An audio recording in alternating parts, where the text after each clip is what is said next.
ਆਖਦੇ ਨੇ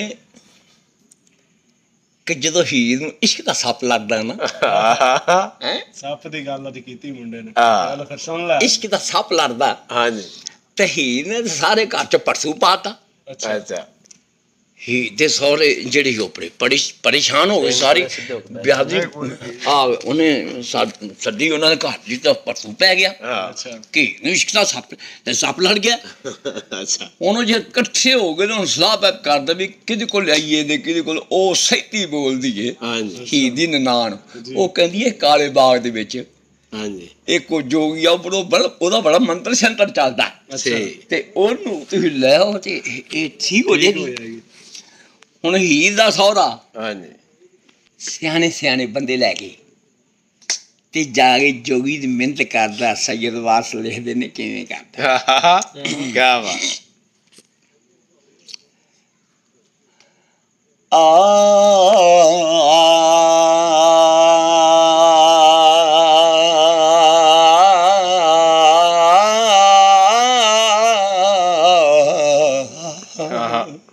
ਵਾਹ ਜੀ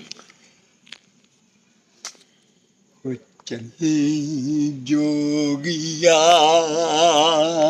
ਰੱਬ ਦਾ ਹਾਂਜੀ ਵਾਸਤਾ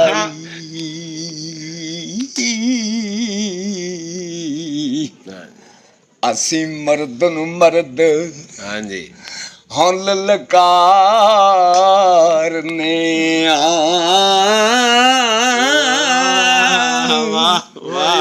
ਉਹ ਜੋ ਕੁਝ ਸਰੇ ਕਿਆ ਬਾਤ। ਸੋ ਨਜ਼ਰ ਦੇ ਕੇ ਪੈਰ ਫੜੀਏ ਜਾਨ ਮਾਲ ਪਰਿਵਾਰ ਵੀ ਵਾਰ ਨੇ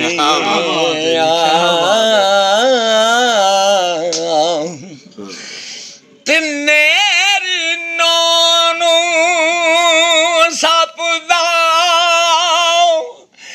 ਅਸਰ ਹੋਇਆ।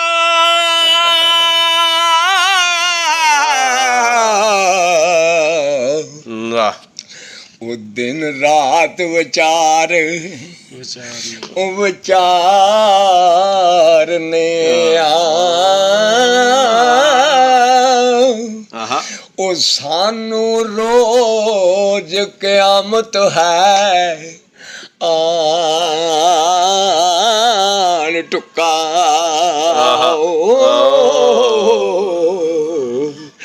ਉਹ ਬੈਠੇ ਰੁੰਦੜੇ ਤਕਰਾਂ ਮਾਰਨੇ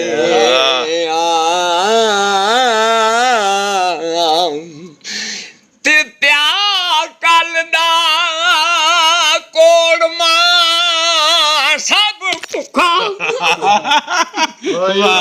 ਤੇ ਅਸੀਂ ਕਾਂਗ ਤੇ ਮੋਰ ਅਡਾਰ ਨੇ ਹੱਥ ਬੰਨ ਕੇ ਬੇਨਤੀ ਓ ਜੋਗੀਆ ਜੀ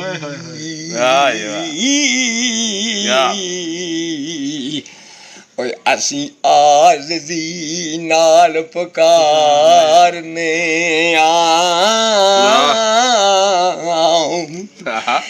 ਤੇ ਸਵਾਲ ਮੰਨਣਾ ਕੰਮ ਹੈ ਸੂਰਮੇ ਦਾ।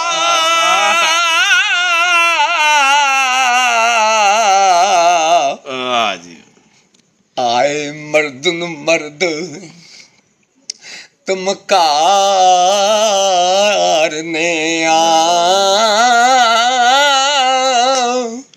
ਉਹ ਤੇਰੀ ਮਿਹਰ ਦੇ ਨਾਲ ਹੋ ਜਾਵੇ ਚੰਗੀ। ਕਿਆ ਬਾਤ ਕਿਆ ਬਾਤ।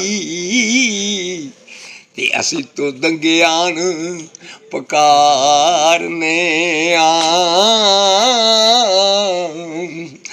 ਤੇ ਹੁਣ ਬੋਲਣ ਦਾ ਵੇਲਾ ਹੈ ਜੋ ਗਿਆ ਜੀ ਤੇ ਔਖੀ ਵੇਲੇ ਤੁਧ ਨੂੰ ਵੰਗਾਰਨੇ ਵਾਰਿਸ ਸ਼ਾਹ ਵਸਾਕੀਏ ਜ਼ਿੰਦਗੀ ਦਾ ਹਾਏ ਹਾਏ ਤੇ ਐਵੇਂ ਰਹੇਗਾ ਉਮਰ ਨੂੰ ਹਾਰਨੇ ਆ